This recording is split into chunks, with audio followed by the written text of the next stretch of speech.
পবিত্র কোরআনের ৩১তম সূরা লোকমান। সূরাটি অবতীর্ণ হয় পবিত্র মক্কায়। যারা নামাজ আদায় করে, যাকাত দেয় এবং আখিরাতে বিশ্বাস রাখে তাদের জন্য এই সূরাটি একটি মহামূল্যবান জীবন পথের নির্দেশিকা। বিস্তারিত থাকছে সঞ্জিদা আজিজের ডেস্ক রিপোর্টে।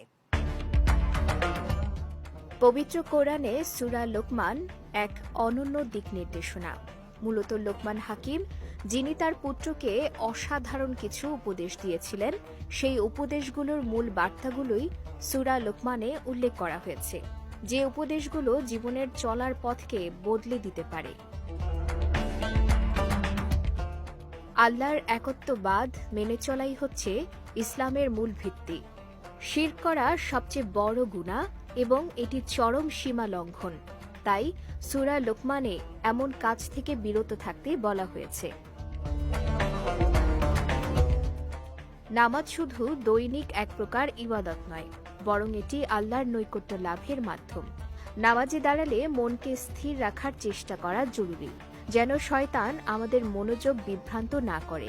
তাই নামাজে একাগ্রতা রাখা জরুরি। তাড়াহুড়ো করে খাওয়ার ফলে বিপদ ঘটতে পারে। খাবার ভালোভাবে চিবিয়ে ধীরে খাওয়ার অভ্যাস জীবন রক্ষায় সহায়ক। সূরা লোকমানে খাবার ধীরে খাওয়ার পরামর্শ দেয়া হয়েছে। অন্যের গোপনীয়তায় হস্তক্ষেপ করা থেকে বিরত থাকা উচিত। দৃষ্টির হেফাজত আমাদের নিজেদের মর্যাদা রক্ষার অংশ। তাই অহেতুক হস্তক্ষেপ থেকে সকলের বিরত থাকা উচিত। অসতর্কভাবে বেশি কথা বলার ফলে অনর্থ হতে পারে। সংযমী বাক্যালাপ ব্যক্তিত্বের মর্যাদা বৃদ্ধি করে। অতএব কথা বলার ক্ষেত্রে সংযত থাকার বিকল্প নেই। মৃত্যু জীবনের অপরিহার্য বাস্তবতা। এটি স্মরণে রাখলে মানুষের অহংকার কমে এবং জীবন চলার পথে দায়িত্বশীলতা বাড়ে। তাই সার্বক্ষণিক মৃত্যুকে স্মরণ রাখা উচিত। আল্লাহর স্মরণ জীবনের প্রতিটি মুহূর্তকে অর্থবহ করে তোলে। সূরা বাকারায় আল্লাহ বলেন, যদি তোমরা আমাকে স্মরণ করো তবে আমি তোমাদের স্মরণ করব।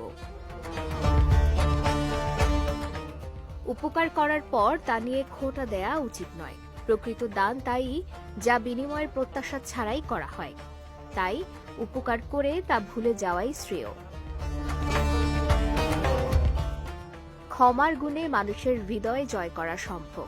তাই কেউ আঘাত দিলে তা ভুলে যাওয়াই উত্তম। সূরা লোকমান